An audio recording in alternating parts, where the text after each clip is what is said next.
Hello and welcome to Kinks and Beats Daily. I'm your host, Tony Fry, and this is our first Saturday recording, a bonus episode, our first chat about a full album, in fact. And I have a special guest, former co-host of Kinks and Beats back when it was a semi-weekly, monthly podcast. Chris, hello, welcome.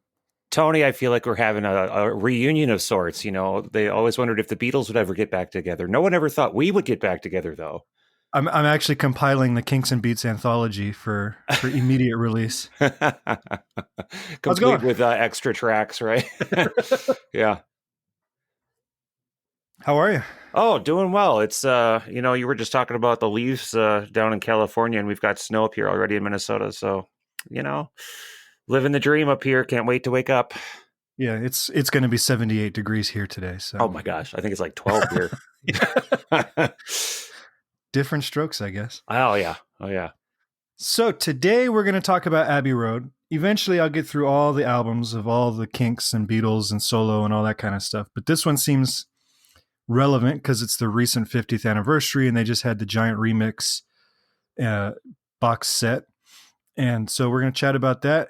So we're going to kind of talk about the album as a whole, but also focus on this remix because I think it's worth talking about. And although there have probably been 25 podcast episodes devoted to it already, I want to be number 26. So somebody has to be. Somebody has to be, right? If not us, who? Who else? Yeah. So it was released September 26, 1969. And I didn't realize this because you always have heard, the Get Back sessions were in 1969. They were, fraught with conflict and everything and broke, they finished with the rooftop concert. And then Paul went to George Martin and said, we want to record an album like we used to. And George says, only if you'll let me produce it like I used to. And John has to be on board and all this kind of stuff. And in my mind, there was a big gap of time there between the Get Back sessions and the start of Abbey Road. Abbey Road, though, was they started recording February 22nd, 1969, which was about 3 weeks after the rooftop concert, which is how the Get Back sessions ended. So you had this whole month, 30 days of high tension recording sessions. And then they took 3 weeks off and then came back and started doing Abbey Road, which is this masterpiece. And then if you listen to the bonus material on this album, sounds like they were having a good time through most of it too.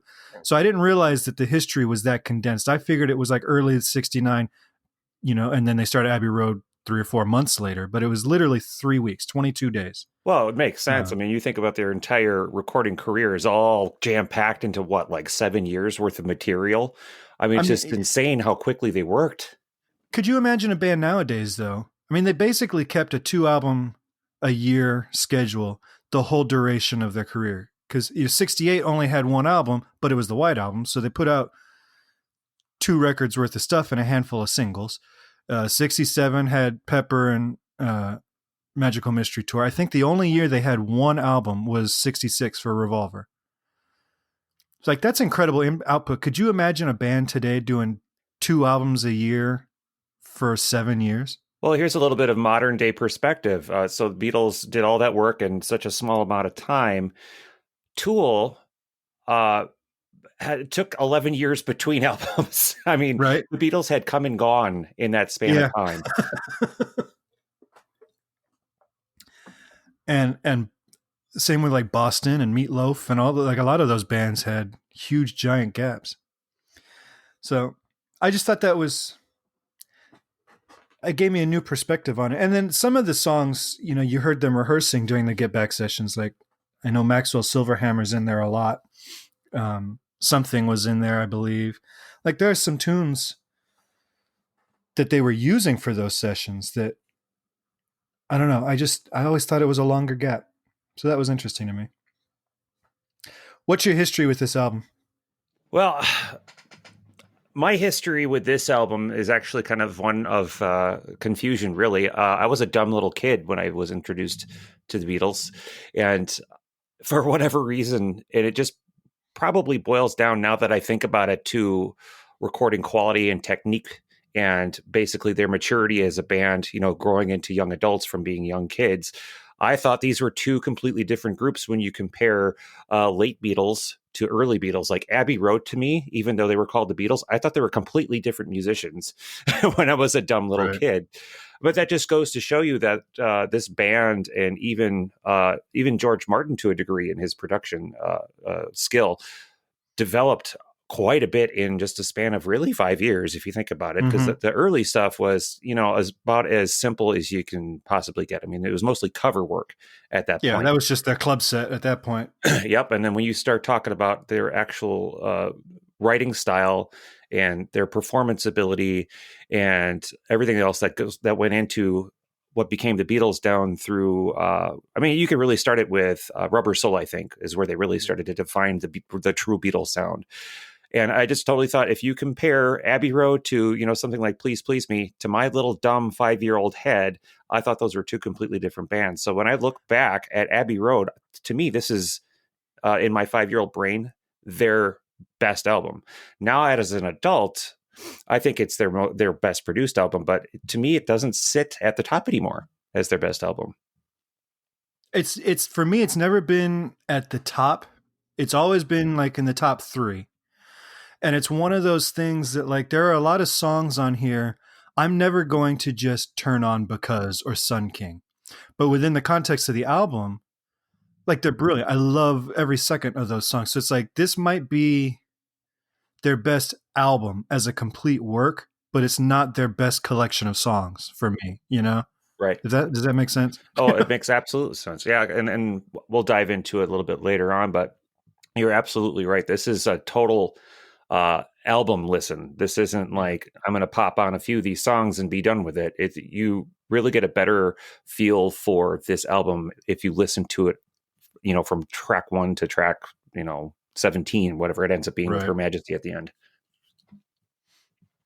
Well, let's jump right in then. The album opens with Come Together, which this is a rare instance of songs from an album actually being singles, but come together in something were the single off of this album. So Come Together, cool little John rocker. Um,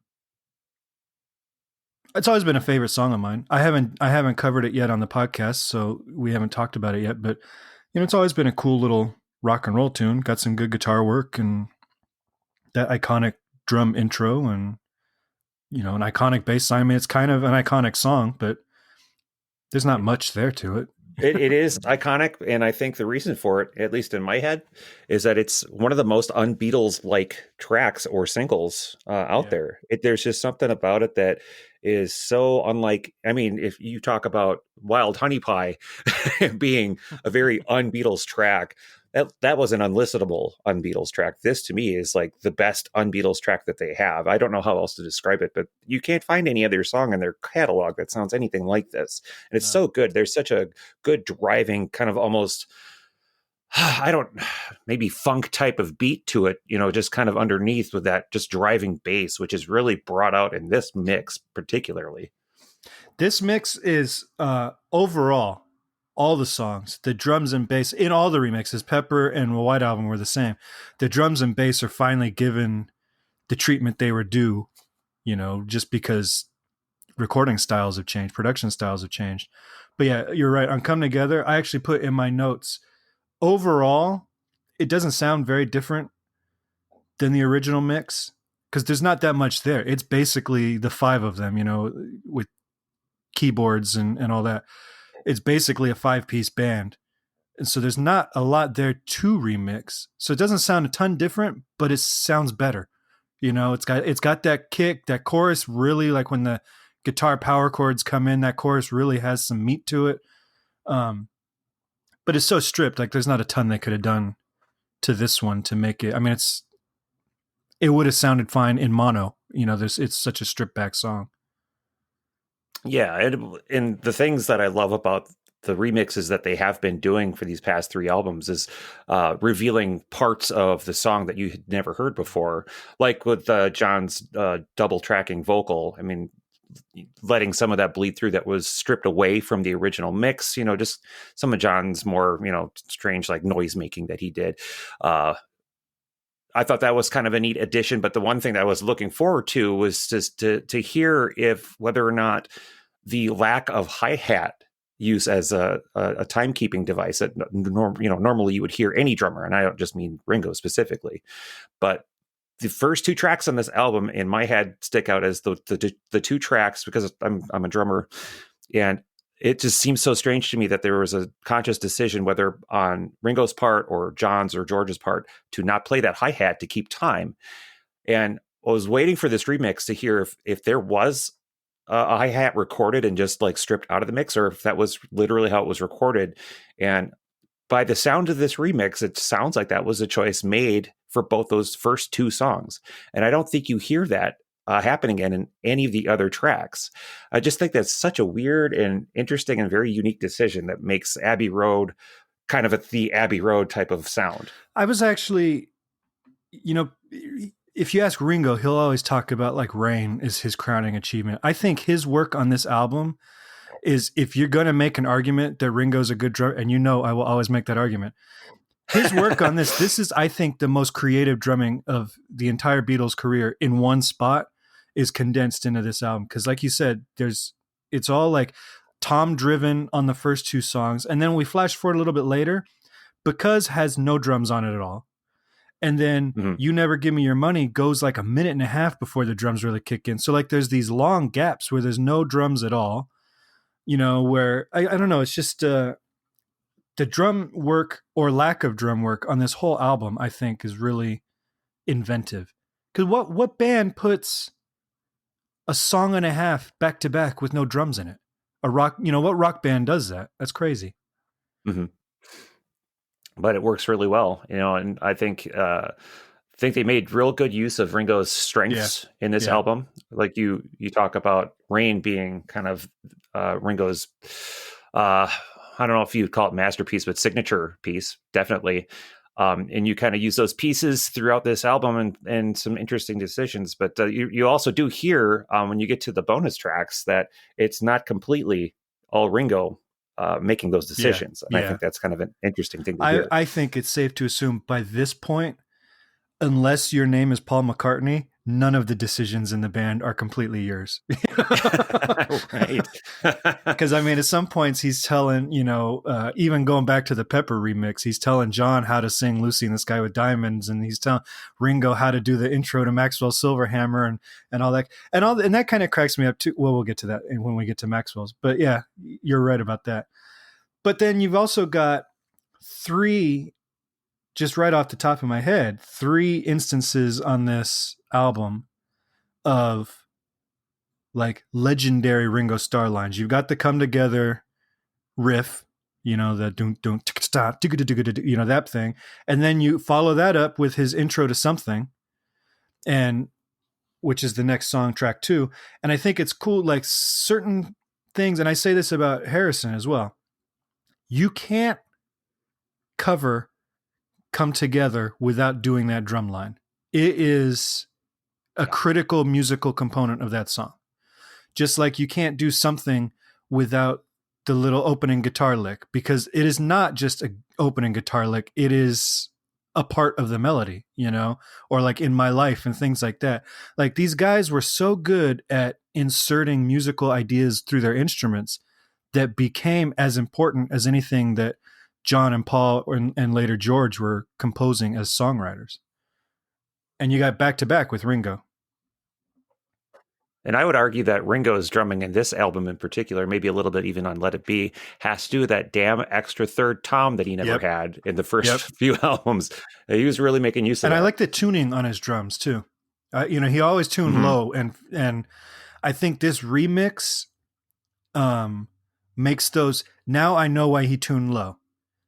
Because like in the early mixes of the album, the toms to me kind of sound flat, like they don't reverberate at all, And he also put like those cheesecloths or whatever on them to dampen it.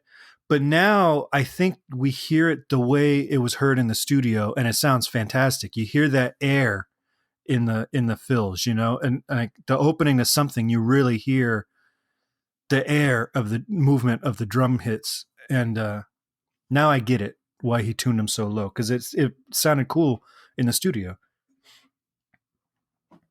Yeah, I don't think he's ever sounded No. better than on these, at least these 3 remixes, and on that Yellow Submarine Right. soundtrack from years back.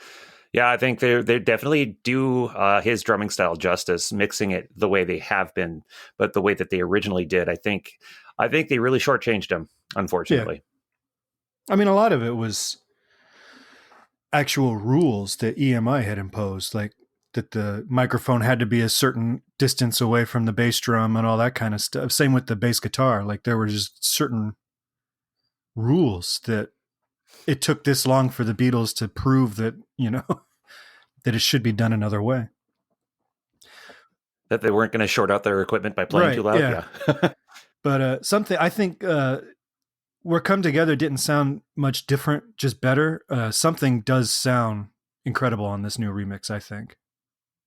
Oh, I know, man. The stereo spread, especially during the chorus, well, I would call the chorus the "I don't want to leave her now" part, and the bridge section. Now, I don't know what version of the remix you listen to. So I know they've got the 5.1 surround mix. They've got the vinyl, the CD. I downloaded the 9624 high def version and just listened to it through my computer. Not computer monitors. I have actual stereo speakers hooked up to it because that's the only DAC I have is my computer. Right. And just you sit right in the middle. You get that nice center channel, phantom center channel, that nice sweet spot where it's, I think, in my opinion, is better than listening to headphones. And you just hear how much more broad that stereo spectrum is on the new mix. As when you do an A/B comparison between this and the original mix, I think that they really opened that up, especially in the chorus and bridge section. And it's just, wow. I always really liked Something. I always thought it was a beautiful, beautiful song. And this is one of those remixes that just kind of brings you to tears. Oh, it's incredible. I would love to hear it in 5.1. When they did the Pepper remix, I got to go listen at a Sony theater with the Atmos surround sound, which is like, I think I counted at least 200 speakers in the theater. That you can see. Who knows how many are actually in there? But it's like 5.1 on steroids, and Pepper sounded incredible. And I just kept wishing that they would do it again for Abbey Road, and they never did. Because this one, because there's so many layers to it and everything, I think this one just screams for that 5.1. But I haven't heard that one yet. Yeah, and unfortunately, I don't have a setup for that, so I guess I'm just going to have to. We're going to have someone else do a podcast on the 5.1. But I like that there's little things that I never noticed before that are much more present in these new mixes. And then I go back and listen to the original mix, and you hear them, and you can tell that like there's like an organ in Something. There's an organ before they get to just the staccato notes on the "Don't Want to Leave Her Now" part. I assume it's Billy Preston. I didn't look to see who's playing organ on this, but there's like they're doing these long tones underneath, building up to that chorus that sound just beautiful on this remix that I had kind of lost because they were so buried in the original mix. And you hear them, but the little things like that, it's just the amount of detail that went into these recordings is always, even all these years and after listening to them for thousands of times, still amazes me sometimes. Yeah. I think the only thing I really wish on this remix is that they did bring the strings up just a little bit further, but I don't know. This is as close to perfect on this mix as you can get, I think. And then we go on to what has become one of the Beatles' most hated songs, fairly or not, Maxwell's Silver Hammer. Now, did you ever see that little cartoon that was drawn? And I think it was just completely independently. It was like a little video cartoon done to Maxwell's Silver Hammer. And I got to tell you, whoever came up with that, you'll have to look that up on YouTube if you haven't seen it. But it really brought a different dimension to the song. And I always thought it was just a complete, kind of they needed something to put on the album just to fill it up. Yeah. So this landed on there. But whoever did the cartoon just gave me a new appreciation for this song. I didn't really like it as much as I do now, but I will tell you, Uh, that if it wasn't on the album, I don't think I would miss it. It's one of those things like, yeah, I don't mind it, but I don't love it either. And I did an episode last week on this podcast or on this song about Maxwell because it was hated by George. It was hated by John. It's now become hated by it's like the Black Licorice of Beatles songs. You either love it or you hate it. There's no in between, it seems like, anymore. And this remix, all the podcasts I've listened to and the reviews I've read, really just people just hate this song. And I think this remix actually makes it a little bit better because I think the hard pans of the original. It's like you had the keyboard just hard on the left, you had guitar hard on the right. I think eliminating some of that took out some of the hokiness because now it sounds like a rock band just doing a cheesy little song. But at the heart of it, it sounds like a rock band still, where before it didn't really have that meat on it, But then you still have that big Moog synth part that just kind of, well, what else do you do in that section? You throw in like a guitar solo or something. I don't know. It's just, it's just one of those songs. I was talking to my dad about, I forget what song it was now. It was a Kinks song that we both love. And he had said, why is it that I love this song when the Kinks do it, but if Paul McCartney had done it, I would have hated it? And I think Maxwell Silverhammer is the same thing. And a reviewer actually said, Maxwell Silverhammer is the type of rock song that only Paul McCartney or Ray Davies could write. And I think if Ray had written it, people would be praising it as genius because it's this happy melody with real sinister lyrics and everything. But who knows? I think it might suffer from sequencing. If Paul's... Yeah, and I actually do bring that up when we get further into the track list. I do think that some of these songs, at least on side A, could have been flipped around a little bit, and this is one of them. If Paul's first song on the album was "Oh Darling" instead of Maxwell Silverhammer, it might change your perception of Maxwell's. But then if you were to swap those, you've got Maxwell and Octopus's Garden back to back, and that is a little cheese heavy, so... Well, I mean, if you're going to have an entire section to skip, why not just make them back to back? So that takes us to song 4, "Oh Darling." Oh, geez, this mix. Yeah. I was really hoping that while they were mixing this, they would put an auto-tune to Paul's bass line for this thing. And it's just like, or whoever's playing it. I don't know, maybe Paul was playing piano and John was playing bass, but whoever was playing the bass on this, it was just... I don't know if it's, I've discussed this with you before, and I don't know if it's that they're pulling the string too hard, trying to get a real, thud to the bass, but it's always annoyed me. And for some reason, just because the mix is so much more clean now, it's even more annoying that it's so either flat or sharp or wherever it is. It's just way out of tune. It is Paul on bass. And I think it's the way he either attacks the notes or some vibrato he puts on it, because a lot of the weird notes on it do settle in pitch. And that's usually an indication that like he's hitting the string bent and relaxing it a little bit or pushing too hard. Because sometimes if you push too hard on a bass string, it'll make it go a little bit sharp. But there are some moments in this where it was like, oh, that was close, but that's not, and it's like, that was the right note. It's just 20 cents sharp, But his vocal, and you can hear the same effect on the bonus track too that he did. It's on an earlier. And then I've heard recently isolated bass tracks for this, and he's doing a lot more on the bass than you really hear with the whole band, like just the individual little things. He's doing a lot of scooping and bending and a lot of, like boom, freedom, all that kind of stuff. And that, I think, adds to the uncertainty of the tone too. I mean, it's a great bass line. It's just not performed poorly. But his vocal on this, that first "Oh Darling," the intro, oh my God. It sounds so good on this mix. Yeah. I would actually argue that this is one of his best recorded vocal performances in the entire Beatles catalog, even with the gratuitous woos. Absolutely. It's and it's one he worked on a long time, but I think George Martin had a way of recording his voice that he could never emulate. Like this one, he screams it. You know, he's just full belt, and he's got the belt is coming from the right part of his voice. And then like 2 years later, when he's doing songs like Monkberry Moon Delight, where he's screaming that song, and it sounds great. I love that track. I like his voice on it, but it sounds like an affected yell, where this just sounds like it's a gut yell, you know? There's some soul to it, a little bit of an emotion Yeah, I behind think it. it's George Martin knew how to push him or something, or how to record him. I don't know what it is, but he sounds great on this one.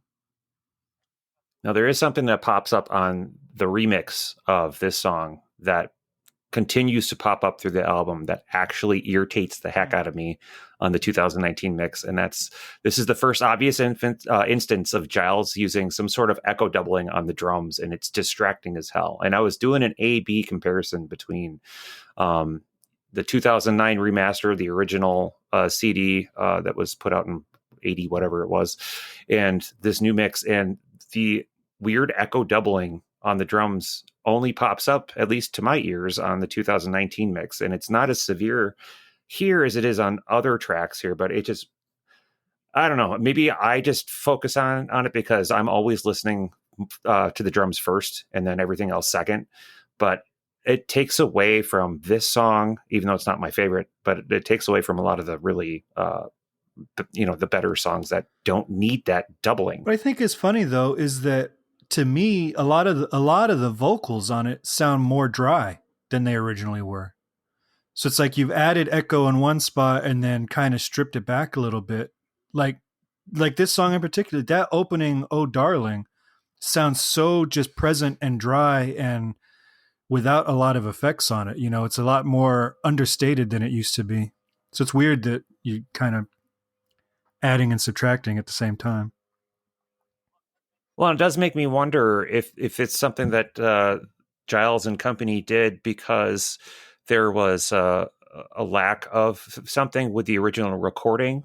You know, I would just assume that they would just bring the mix up on the drums as opposed to doubling it. You know, was the original recording of the drums on the hard right channel, and that was his only way of spreading it across while also increasing the volume of it. I don't know. I mean, my little knowledge of mixing is nowhere near where Giles is. So I have no idea if it was an issue with original recording or if it was just a stylistic choice he made that he thought sounded good. At least to my ears, I don't think it sounds good. Or it could be something that they did in 1969. And because of the way it was mixed, it got, lessened to our ears. And then by spreading it out, now it's more apparent to us than it was before. Because if that echo was committed to tape at the time of recording, which they did a lot, nowadays they add the effects afterwards. But you listen to the outtakes and stuff, on the anthology, bonus disc stuff on these releases. There's a lot of times where like you hear John's vocal on "Come Together," he was recording it with that slapback delay. That was live. So that could be something that is just more prevalent now that they have separated out the tracks and the stereo spreads a little cleaner, and something that's just a side effect of that. Who knows? Sometimes I think it works, and sometimes it is a bit much. Depends on the song. I think there's a time and a place. I just didn't think that in the songs on this album where it was used, it didn't need it. But I don't know. That's just me. We get to song 5, Octopus's Garden, Ringo's input for this one. I know you have some thoughts on this. Boy, do I. Listen, I know Ringo needs to have his Ringo track, but could Ringo not have written less Ringo-y lyrics to George's fun little rocker? I mean, look, okay, here's an example of my thoughts on this song. Okay, there's a little tourist trap in Wisconsin called House on the Rock. And it's a theme type of thing where you go and you stick your coin into this little mechanical thing, and then you've got this whole stage of mechanical instruments that belts out whatever song is programmed into it.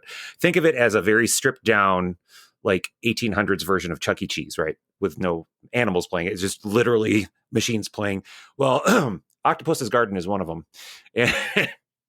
And it beats the heck out of me why they chose Octopus's Garden, other than the fact that it's just like, it's a very childish, very fun kiddie friendly tune that I don't know. It's a very Ringo song, but with as mature as the rest of this album is, what the hell is this doing Yeah, here? but with as mature as Revolver was, they had Yellow Submarine on that. So it's like it's kind of But that's a no, Ringo that's what I'm song. saying. It's kind of unfair. Yeah, but he didn't write that one. So this is him saying, "Yeah, I know I did Yellow Submarine, but my first major contribution to Abbey, my only contribution to Abbey Road is going to be another nautical song." It's going to be the sequel to Yeah, Yellow it's Submarine, like it's right? kind of unfair that he always got stuck with those nursery rhymes. Even "Don't Pass Me By" on the White Album, even though it's about getting stood up because your girl got in a car accident, it's still kind of a nursery rhyme type of melody and very 145y, boom umcha kind of stuff. But Yeah, well, and then he didn't stray too far from that song style when he went no, solo either. no. So That said, as hokey as the lyrics are, band sounds good on it. It's a good band track. This, I think, some of George's that guitar intro on this song is, I think, overlooked.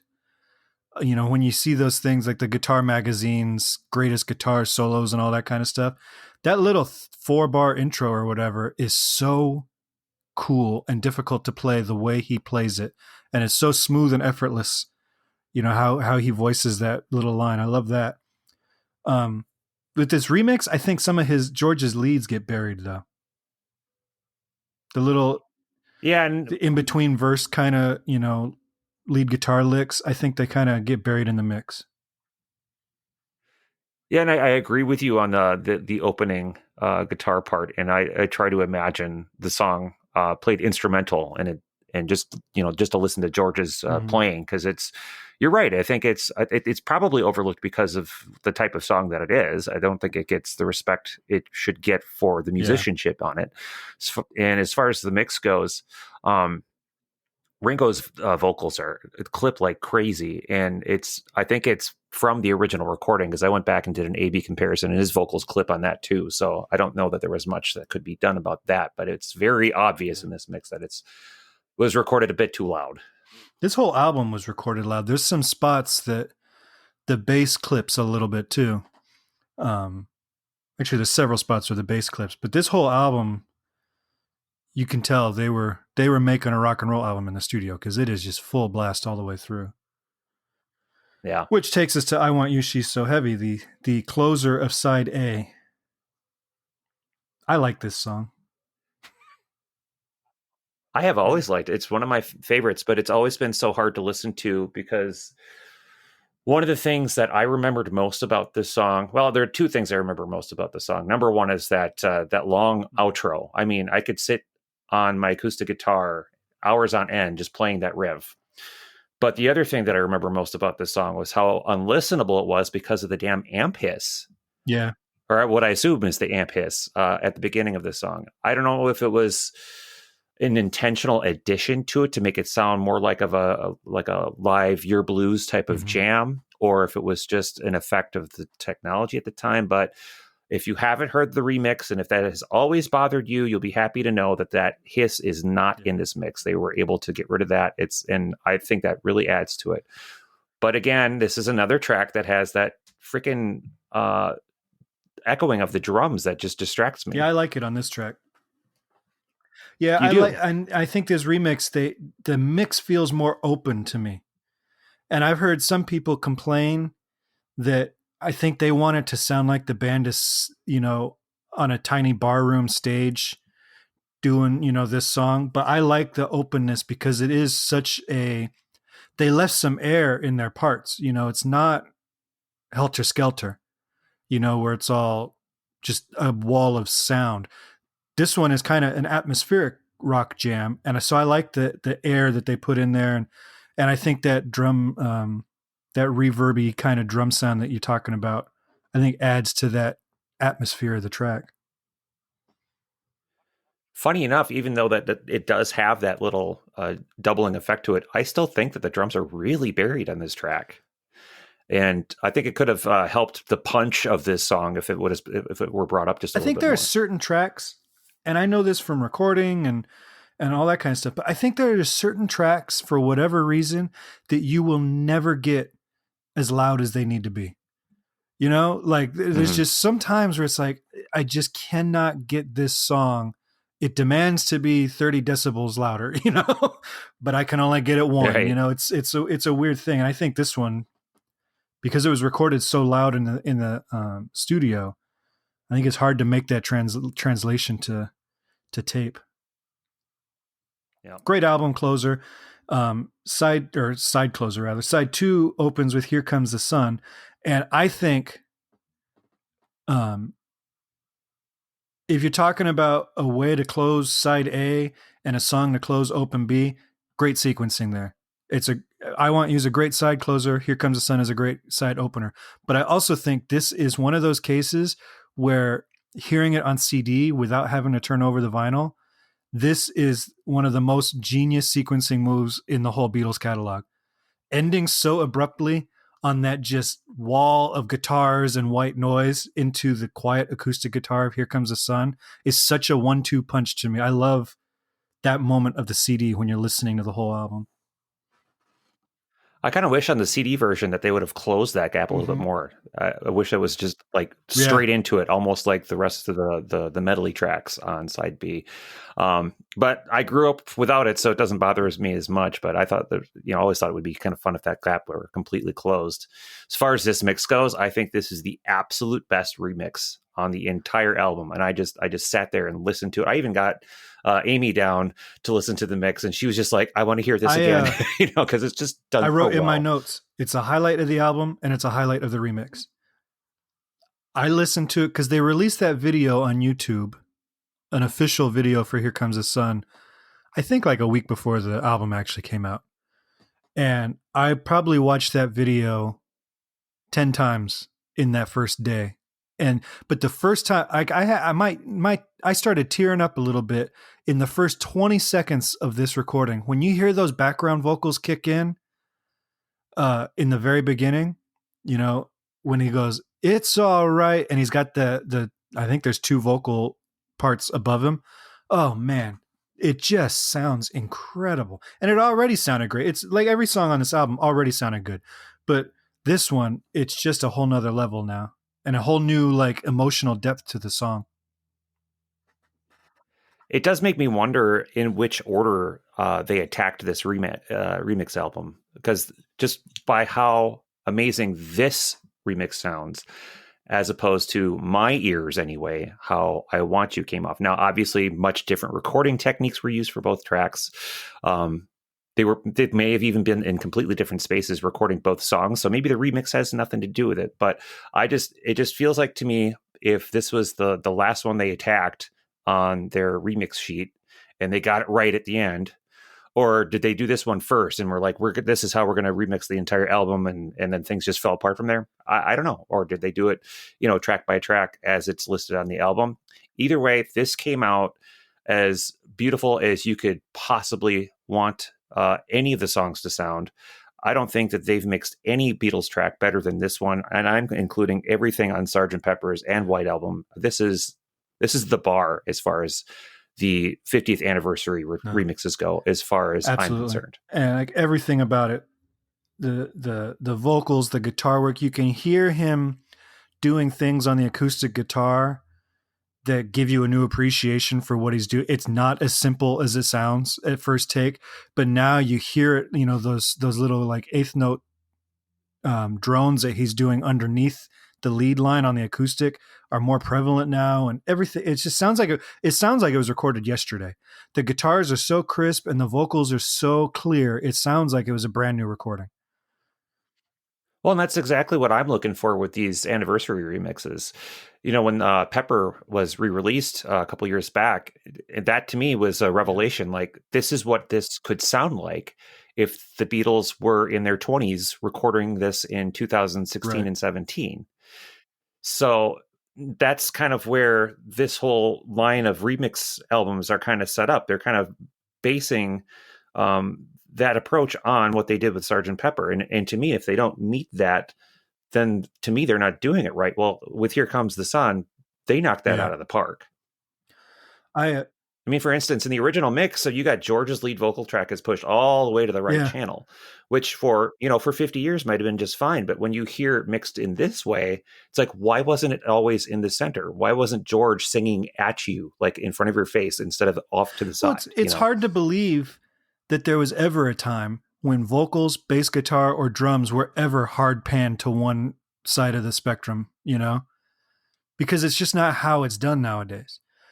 Especially like they would put Ringo's entire drum kit because he wasn't getting I think Abbey Road was the first album where they were actually individually tracking certain drums because they had expanded to 16 track, I believe, because they did 8 track for White Album, and I think Abbey Road was 16. So like he was all his drums were mixed onto one track and then panned hard left or whatever with Paul's bass hard right.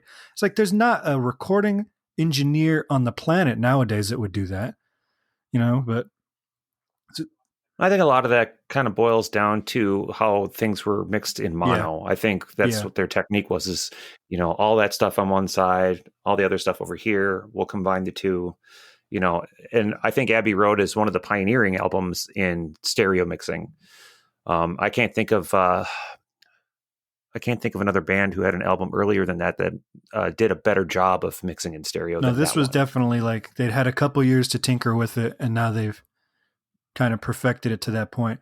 And then you hear bands like Pink Floyd who listened to this album and went, "That's it. That's our sound for the next decade," and then took it to that next level. Because there's a lot of elements on Abbey Road that are straight up Dark Side of the Moon, Wish You Were Here era things, that would be later on. And then we go from Here Comes the Sun, which I guess is technically the start of the medley, because it's side B. But I always consider the start of the medley to actually be track 8 because. And man, I'm trying to remember what their take on that was, on what they would call the long one, if that was included in there or not. But to me, the medley doesn't start until after Sun King. That's how I always envisioned it. Yeah, but You Never Give Me Your Money bleeds into Sun King with those crickets and the whatever that rattling noise is. And yeah, I suppose, but I don't know. I've got my own thoughts on Sun King, but if we're talking about Because, that was a track that I never really paid much attention to early on, but it really made an impact when they remixed it for their Vegas show Love. And it was like a brand new experience to me, and I had a new appreciation for it after that point. And I think, I got a little bit spoiled listening to it at the show because, you want to talk about your Dolby Atmos with 200 speakers. That show in Vegas, it was like every seat had its own little speaker, and it was just something different. Now, you do also have the unfortunate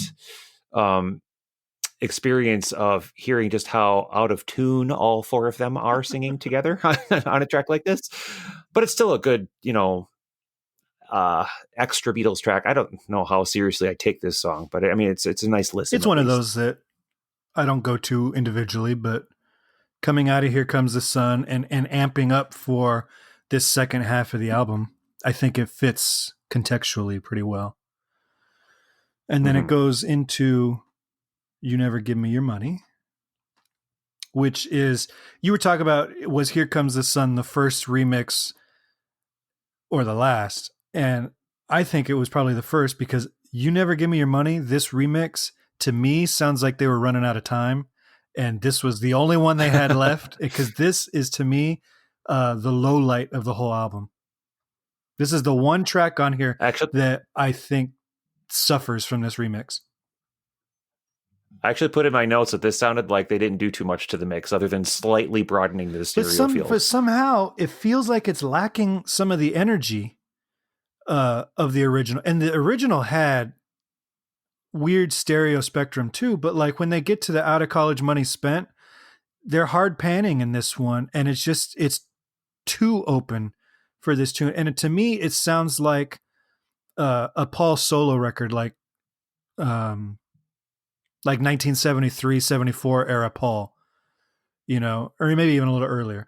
But like it doesn't feel like it's the band playing it. This feels like it's Paul just sitting in a studio doing his own overdubs and all that kind of stuff. But there's some weird lack of energy on this one that it's just this one is hard for me. This is not going to be the definitive mix if I'm making a playlist on Spotify or something for me. Well, who knows? Maybe Paul was sitting in the mix studio with Giles giving him Maybe, direction, and maybe. that's how Paul wanted it. And then that leads into Sun King, which I think they are sympathetic songs to one another that bleed into each other. But I guess we disagree on the start of the medley. So I just I always thought of Sun King as a throwaway track, and while they may bleed in, you never give me your money may bleed into Sun King a little bit, and I think you kind of hear with their the bonus tracks that it bled a little bit differently than the finished product, and that the next song like kicks off immediately at the end of Sun King. I still don't, in my head, picture this as part of that medley. Because if I were to build this medley myself, I would get rid of Sun King completely. This wouldn't even be part of it. It's not that I don't necessarily like the track. It just doesn't seem like it adds anything to the overall album. As a track, I actually like it a lot. And going back to your Vegas thing, before the show, they would be playing like real soft incidental music, and it was the instrumental tracks. They stripped the vocals out of a bunch of tracks and were just playing the band. And I remember Sun King sitting in that theater, and the track for Sun King came on, and I was like, listening to it, over the crowd noise and everything. And it just really struck me. The musicianship on it, I think, is beautiful. And this is one of them that you definitely hear a Pink Floyd influence. But I think where it suffers is that musically, it's a little bit too close to Because, which we just heard 4 minutes ago. And lyrically, it's either ridiculous or Here Comes the Sun. I mean, it starts with the same lines, so it's like on one hand, maybe it's, for like continuity reasons, it makes sense, but I can see where this song feels like a throwaway to you because it's like, it's not really very different from what we've heard before. Well, that, and it doesn't help that the harmonizing at the end is just god awful. It's it's really bad. So that's Sun King, and then it goes right in, like you said, to Mean Mr. Mustard, which if you listen, I didn't realize this before, but just looking at the bonus material on this was recorded together, because like you look at the bonus material and it's like take 27 of Sun King goes right into take 27 of Mean Mr. Mustard. It was recorded as one piece. And a couple of these where Polythene Pam was recorded with She Coming Through the Bathroom Window, which you can hear that because it's the same instrumentation and everything. But Mean Mr. Mustard has always been one of my favorite songs on the album. Yeah, I think so. I feel the same way. And I've always liked Here Comes the Sun, and then from this point on, all the way through the end of the album. And I would argue that the B-side of Abbey Road is the best B-side of any album in history of any type of music. And this is part of the reason why. And the medley here, you could listen to each track individually and you would still get a good sense of how good the song is. And you would definitely get a much better sense of Paul's vision for a medley. And I think Paul's affinity for medleys really shines on this, because he explores that again in the future in his solo albums and things like that too. But I think this is where it's done the best, where it's not just Paul, it's also, John thrown in Polythene Pam in the mix. And even when things fall apart, when you find out where Her Majesty is supposed to be in this lineup, it still isn't that bad. I'm glad they cut Her Majesty out Me in too. the lineup originally, but it seems so seamless as you keep going through each track, and none of them are bad. That's the thing. It's like you wonder, these are like little throwaways that they hadn't finished, they hadn't fleshed out for the most part. And it's like, well, Mean Mr. Mustard was like needed a bridge and a guitar solo, and you could have made a real song out of it. It's like, and I'm always amazed. A couple of weeks ago when I did the show on Andrew Bird Can Sing, John said that was a throwaway song, and he kind of dismissed it. And it's like that shows you the genius of these guys, that Andrew Bird Can Sing, one of the best songs on one of their best albums, was a throwaway. And it was like, it's the kind of song that any other musician would be like, I wish I could write a song that good. It's kind of the same thing here. Like they're just throwing away these songs, not even trying to make them into full 3-minute pieces. And it's like, I mean, Mr. Mustard's Well, there got a you go. great groove, and it's got a cool chord changes, and that little, everything about it is kind of cool, and it's a good story song, which John didn't write a ton of those. It's a rare instance of John writing a song that wasn't in the first person narrative. And it's like, what would have happened if they would have fleshed out Mustard and Polythene Pam and made them into full songs? It's like, I don't know. I wish I had their throwaways in me. Well, that's just it. It's like one person's trash is another person's treasure. Yeah, well, there exactly. You go. So then it goes into Polythene Pam, which you had mentioned, Her Majesty. For those who don't know, which I imagine is nobody who's listening to this podcast, Her Majesty, which is used as a bonus, not a bonus, a hidden track at the end of the album, was supposed to go in between Mean Mr. Mustard and Polythene Pam, which is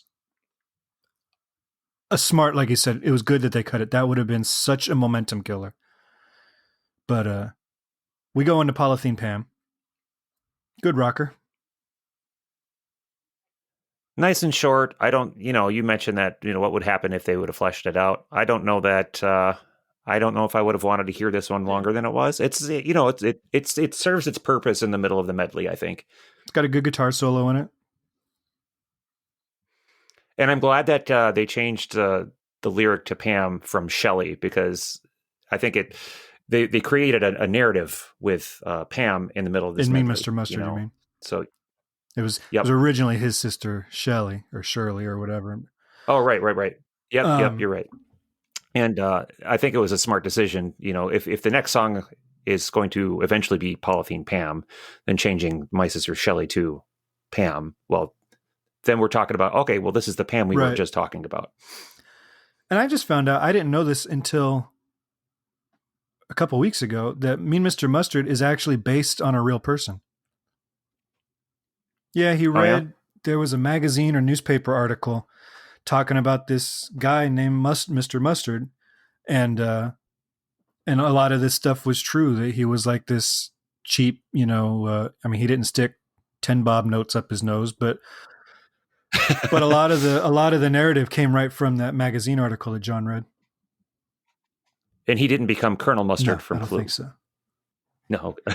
And then Polythene Pam leads seamlessly into the next song, because they were recorded as one piece. She came in through the bathroom window. I don't know what else you can say about it. It's just, it just like the other two, just a real. Well, this one's a little bit longer. This one feels like a full song. Yeah, and actually, but it works. Joe Cocker did a version of it, like I had a hit single with it years later. I think anyone could have had a hit single with just about anything the Beatles wrote. You could probably take Octopus's Garden, and Korn could do a cover of it and get a hit single out of it somehow. Korn, if you're listening. There you go. I think the new remix of this song, I've always liked this tune, and I like this version. I like the anthology version where they were doing it a little slower and bluesier, which I think was probably from the Get Back sessions. But this new remix, with the way the bass is driving on this, and there's some cool drum work, this song rocks a lot harder than I had originally given it credit for. Like, there's a groove and a swing to this tune that's really cool. Yeah, and the only drawback to this remix to me, again, and I'm going to sound like a broken record, the drum track doubling for whatever reason appears on Bathroom Window, but not on the other two. So I don't know if that was an original recording decision, or if that's something that Giles decided to throw in there to kind of beef up the drum track. I don't know. That's the only negative I had on the remix of that little medley piece. And then we go into what I consider a second movement of the medley, because there is a gap between She Came In Through the Bathroom Window and Golden Slumbers. It's a clean break. So this, I consider this movement 2 of the medley to close out the album. We get into Golden Slumbers. Beautiful song. Beautiful remix, I think. Yeah, and I again did the A/B comparison, and it does retain a lot of the original mix. And you might be right. Maybe a lot of this the stuff that appears on side B, maybe he just didn't do a lot of the polish and scrub and remixing that maybe was afforded to the opening side of the album. But maybe it didn't need it. Maybe that's why we're not hearing as much done to it, because maybe the original was just that good. This one, I just thought of this today, listening to it, doing my own A/B as we were getting ready to record. And people always make fun of Paul's screaming. This is a lullaby, and they make fun of Paul screaming I guess you'd call it the bridge or the chorus or whatever. Like there's a meme on the internet about it, I'm going to give Paul a free pass. For starters, it's a great song. It's a phenomenal vocal. I like the sound of his voice on it, even if it doesn't fit for a lullaby.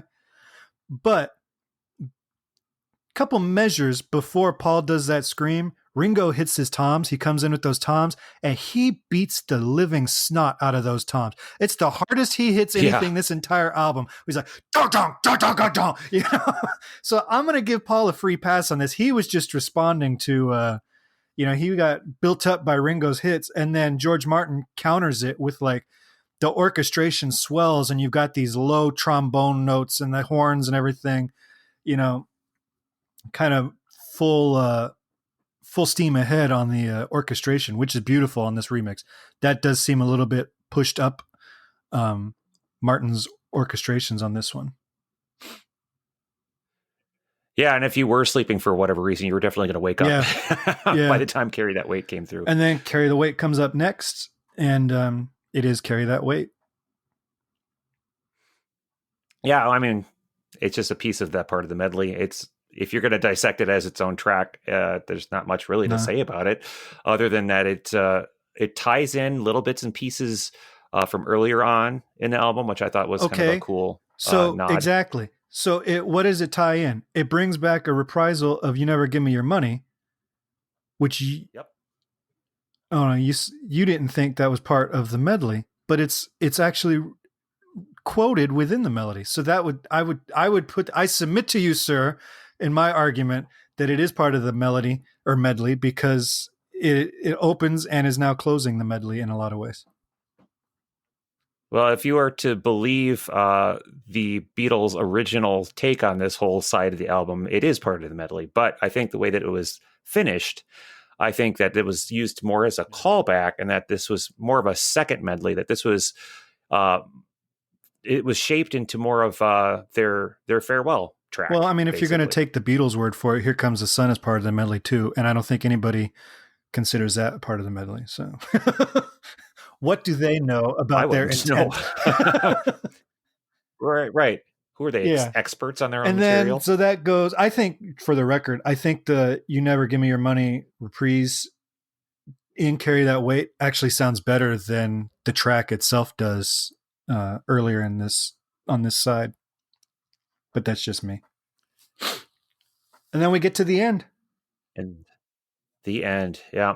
Now, I wonder if that was done on purpose. I mean, because obviously they knew this was going to be it, but did Paul sit down and saying, I need to write a track called The End? Here's the thing. I don't know if you've seen this, because it just came out recently. There's a recording of 3 of the Beatles at an Apple meeting, and they recorded it because Ringo was off filming a movie, I think, and so it's committed to tape. And this is post Abbey Road, and it's John, Paul, and George sitting around the table talking about their next album.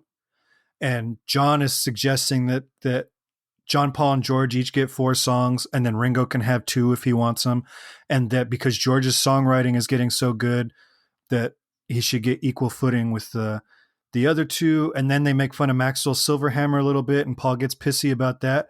But that whole narrative that they knew Abbey Road was going to be their last one, that narrative that has sustained for 50 years is kind of out the window, because they were actually planning a follow-up album. after this. Huh. I think You would think that I I would have known it that. just this recording had just surfaced within the last couple months. Um, Huh. but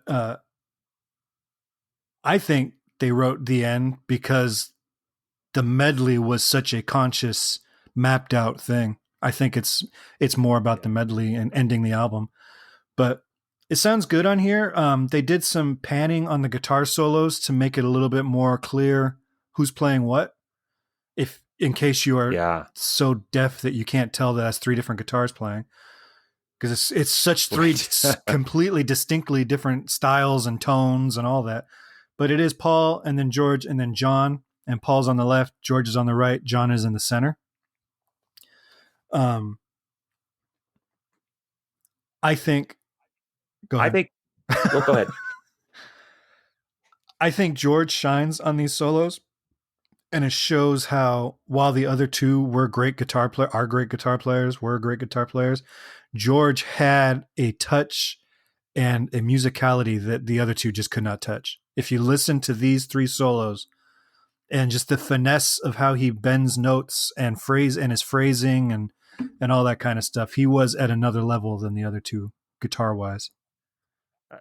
Absolutely. I don't think there's any question. Whereas Paul may have come across as the more well-rounded musician and songwriter, to my ears and eyes, I think George actually was the better songwriter and performer and musician. I don't know what he was like on the drums, but it couldn't have been worse than Paul. Okay, I'm so uh, tired of this whole Paul's such a great drummer. Paul is not a better drummer than I am, and I'm a guitar player.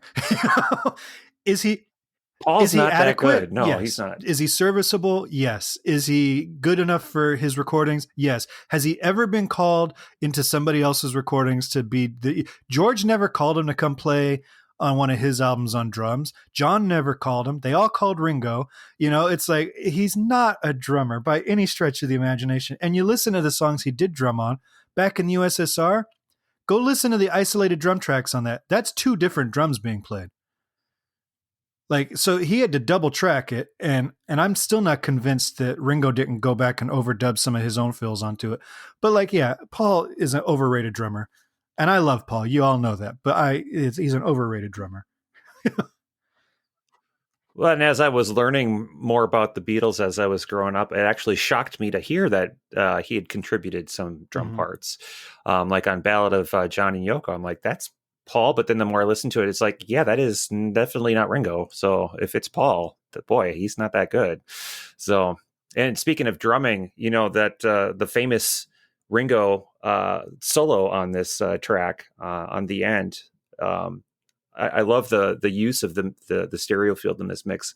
And you talk about how they separated the three guitar solo parts, left, right, and center. I think they did a real good job of panning Ringo's Yeah, the solo toms sounds out good. because, oh yeah, and that was the very first drum solo I ever learned how to play. Was this drum solo? I'm At the actually end of Abbey teaching Road. us. I have a drum student right now that I'm teaching this solo. He's working through a book of Beatles drum transcriptions, and he's been working on this one for about a month now. And he's having, as a right-handed drummer, he's having a real hard time with this drum because it leads from the bottom tom, and he leads with his left hand, but it's he's hitting the bottom tom, the floor toms first, and then going up to the left, which is like tricky on a right-handed player, but he's doing all right.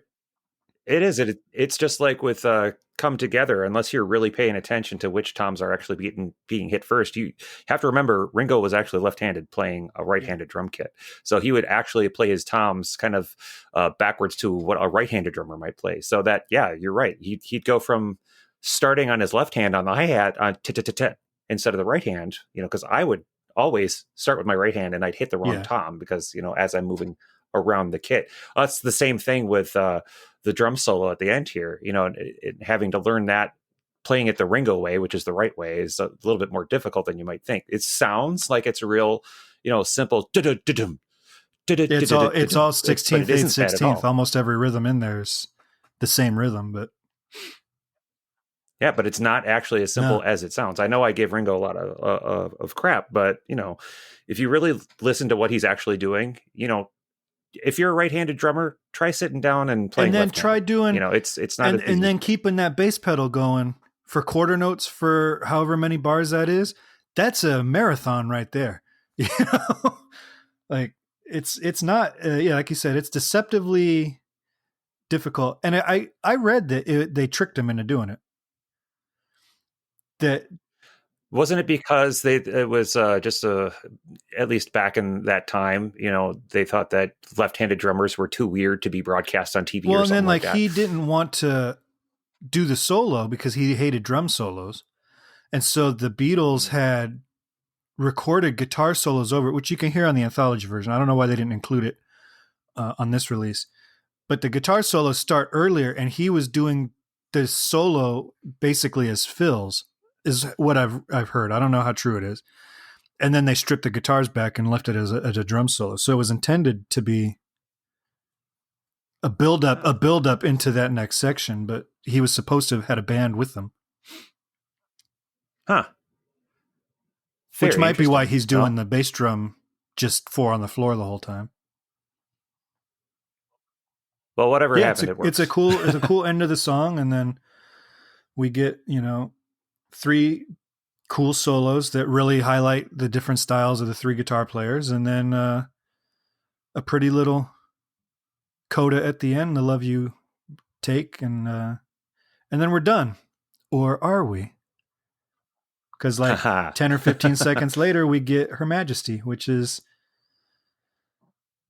a throwaway track that, from earlier in the mix that they didn't use, and it is Well, they recorded the thing, they produced it. You don't want to waste anything. You yeah. just throw it on there somewhere. I love so the bonus material has three different takes of this song, which all sound identical.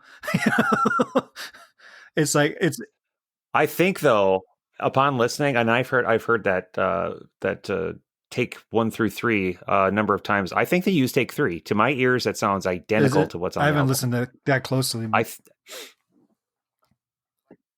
but I mean, it's a short, yeah, 17-second song. I mean, he hammered that out in 3 takes. I mean, I don't think you really needed to spend more time on it than that, it's a pretty little but I do melody though. wonder how many people in the day.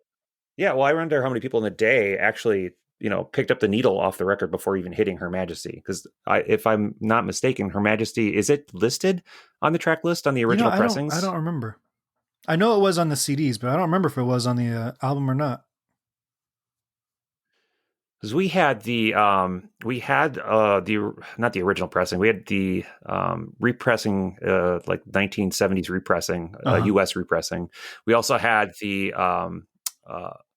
Mobile Fidelity original master pressing as well, and I know that was listed on the back of that one because I got in trouble for handling that album when I was a kid.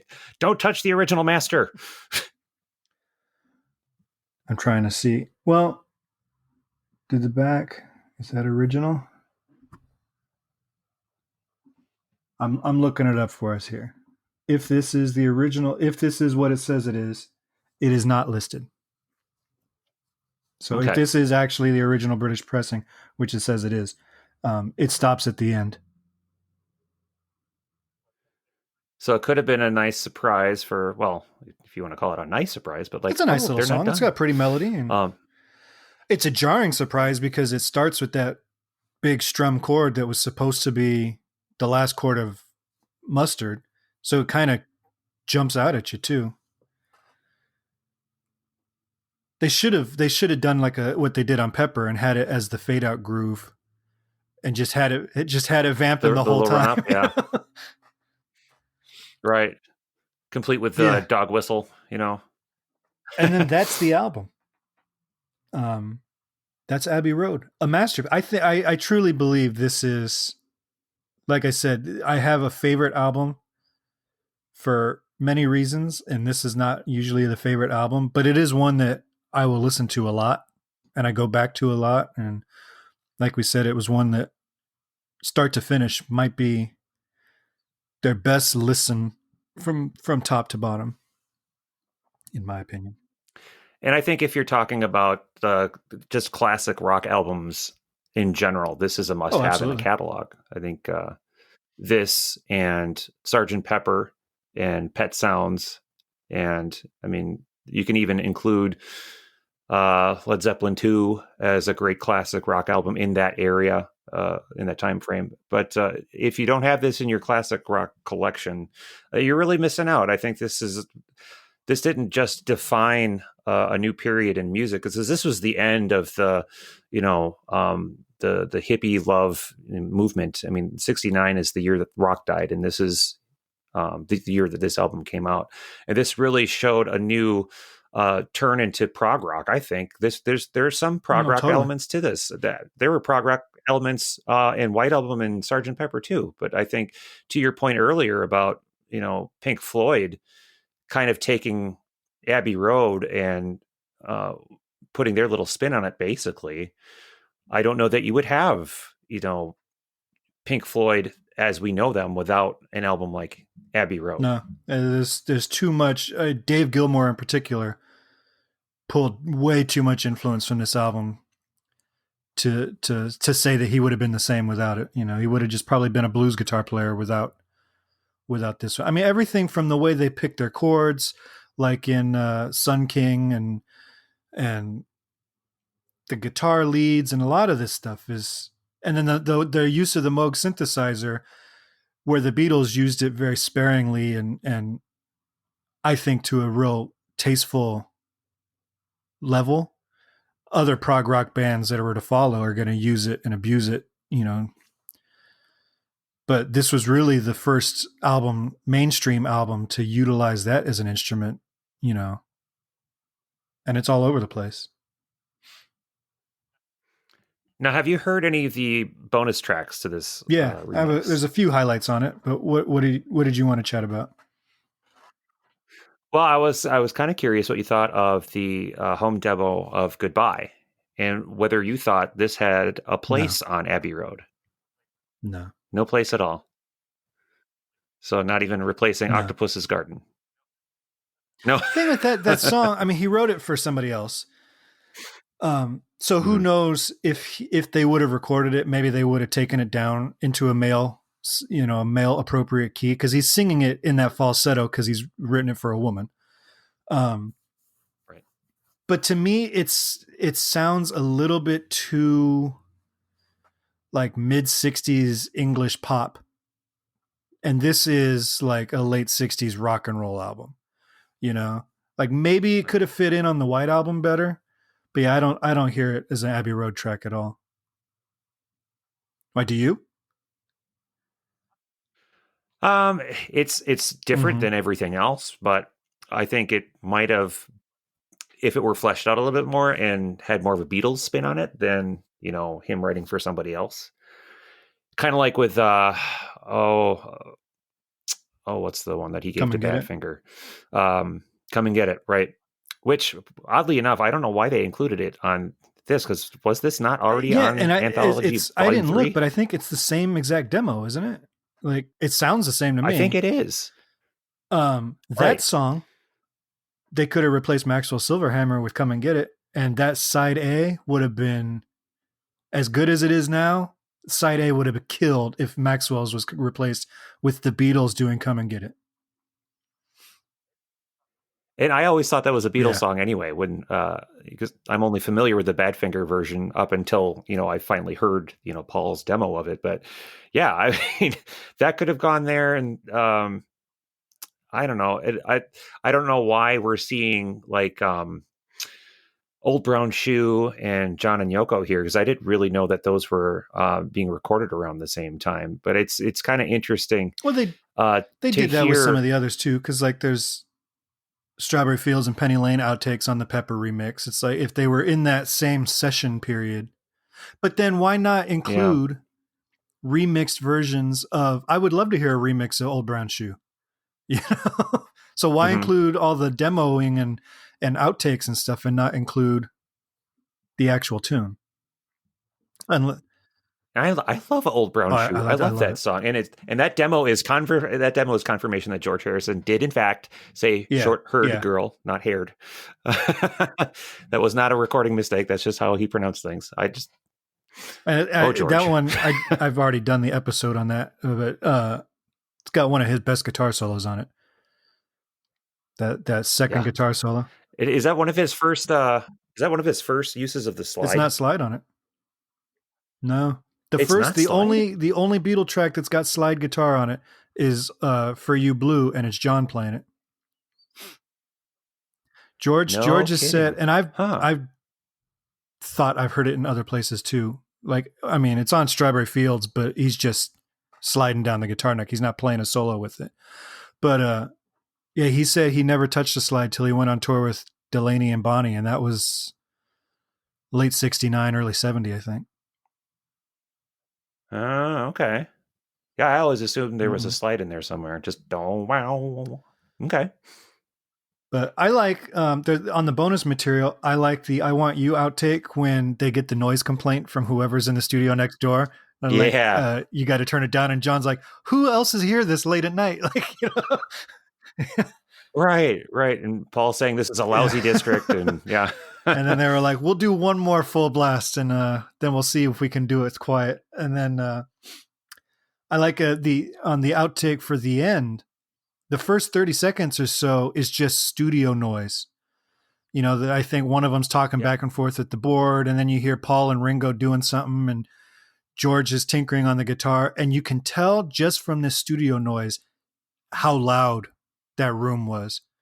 Like you can tell by the way Yeah. the guitar sounds that it's like they've got that amp cranked to 8 or 9, you know, and it's pretty loud. I'm gonna guess there was hardly any kind of instrument isolation in that room at It'd be all. hard to at that volume, Yeah. and then I do like on the Golden Slumbers outtakes the little yeah, Fool on the Hill bit yeah, to start things off, and the first time I heard that, it really made me wonder how long it had been since he'd actually played that, because you tend to forget. Now we talk about how the Beatles, really only have like a 7-year commercial recording history. They didn't play live for a few years, and at the time it seemed like, well, who does that? Who doesn't play live? And Fool on the Hill wasn't really something that they ever played live. So hearing that little bit right before they go into their Golden Slumbers take was just kind of a cool moment. Like, I bet he hasn't since they busted that out recorded in a it, while, probably.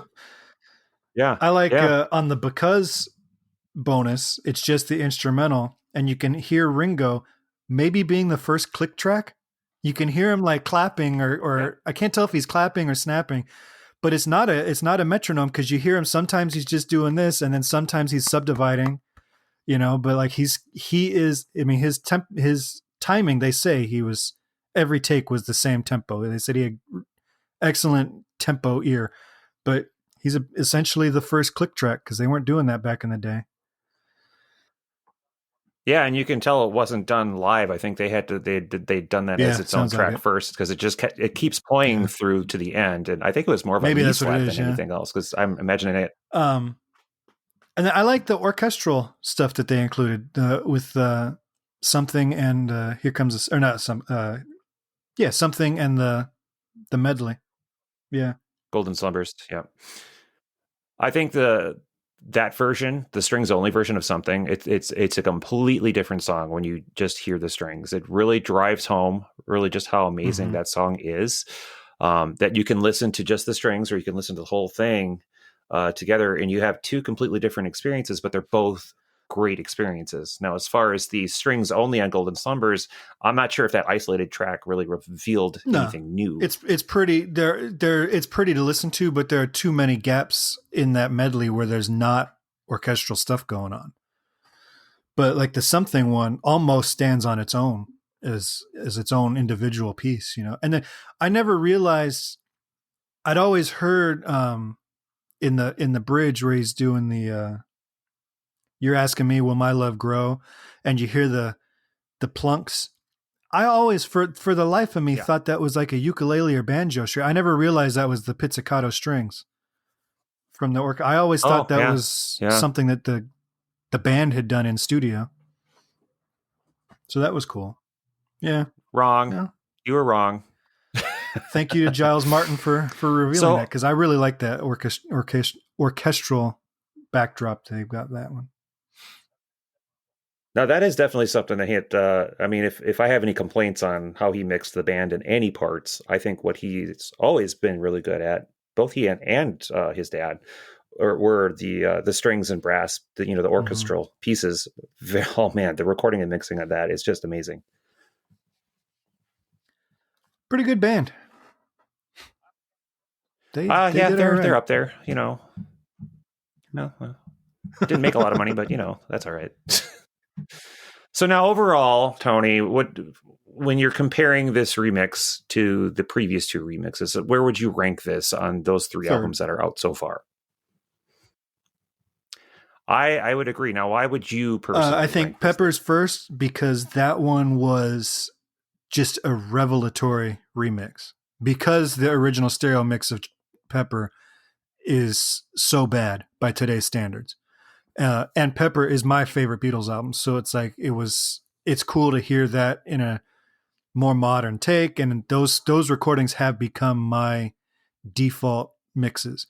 And then the White Album, I would rank above it because, again, I think it is an improvement mix wise, but the bonus material is so great. Having all those Esher demos and there's a lot of cool Yeah. bonus material on that one. But I'm glad they're doing all of them. I hope that as we're now getting into like the 55th anniversary of Rubber Soul or whatever, or that they drop the anniversary pretext altogether and just start like go do Revolver and Magical Mystery. They skip Magical Mystery Tour, but you know, Yeah, and I haven't heard any kind no, of official announcement, but I would assume that if they're going in order if you're starting with Pepper, that they're going to go through at least Let It Be, if yeah, they're going to continue anyway.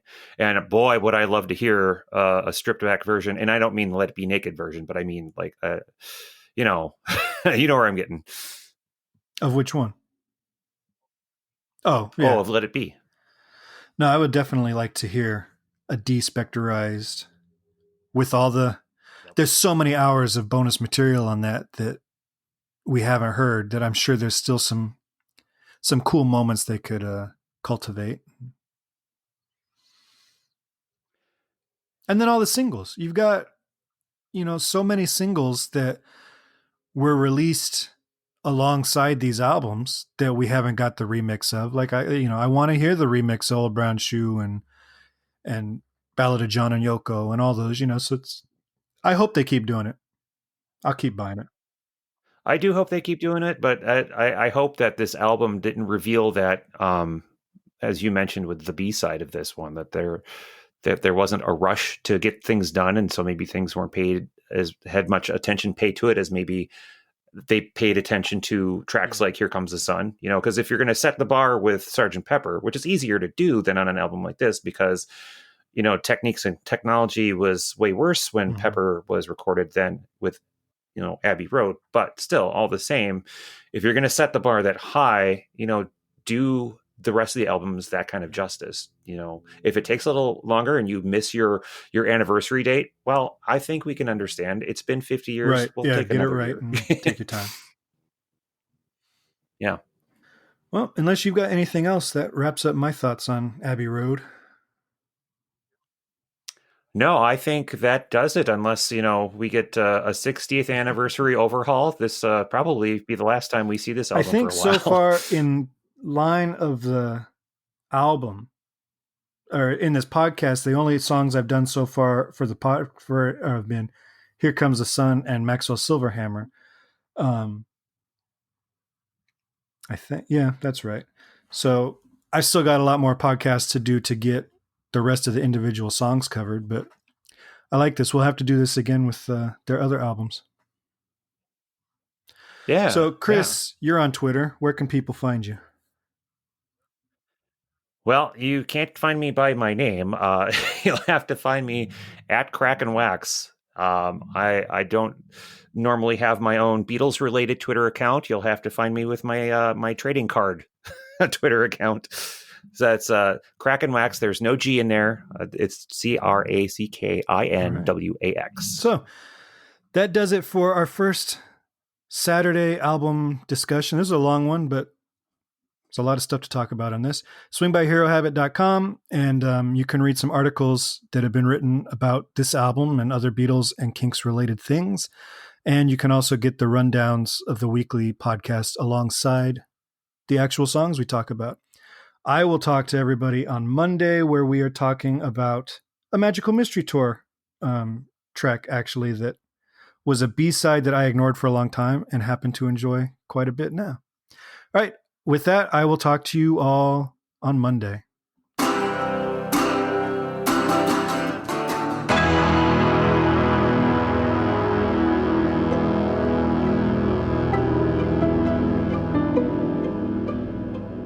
This podcast is presented by the Hero Habit Podcast Network. Swing by HeroHabit.com today to comment on this episode and poke around our growing database of sports and pop culture news, reviews, and collectibles. HeroHabit.com. Collect your heroes.